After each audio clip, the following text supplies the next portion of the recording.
The prolific novelist Fay Wheldon, who wrote more than 30 books, has died at the age of 91.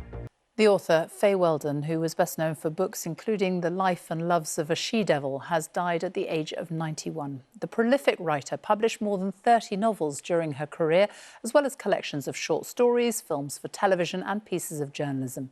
Our arts correspondent Rebecca Jones looks back at her life. Fay Weldon wrote playful, punchy tales in which women were exploited by men, though they often got their own back. In praxis, the pregnant heroine receives an awful warning from an older woman. It's only the fear of pregnancy which keeps girls on the straight and narrow. She was brought up in New Zealand. A portrait of Fay and her sister hangs in the country's National Gallery. She came to Britain at 15. Now, nobody has understood this. We failed miserably. She first made her name as an advertising copywriter. Go to work on an egg was one of hers. She later claimed her advertising success was down to luck. But life wasn't easy. A single mother in her early 20s, Fay Weldon then briefly married an older man who wouldn't sleep with her.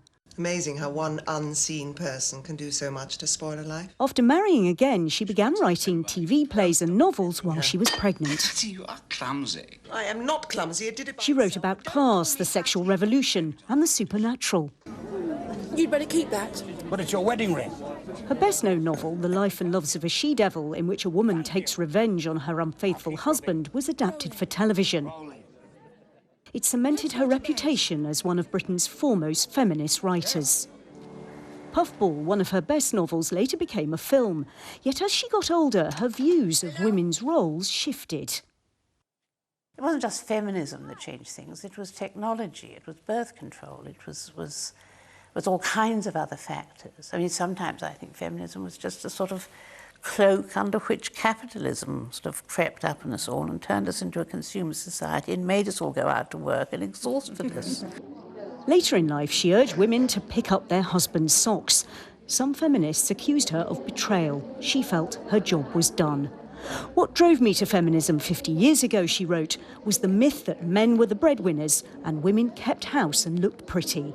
That myth finally exploded, and I helped to explode it. Fay Weldon, who has died at the age of 91.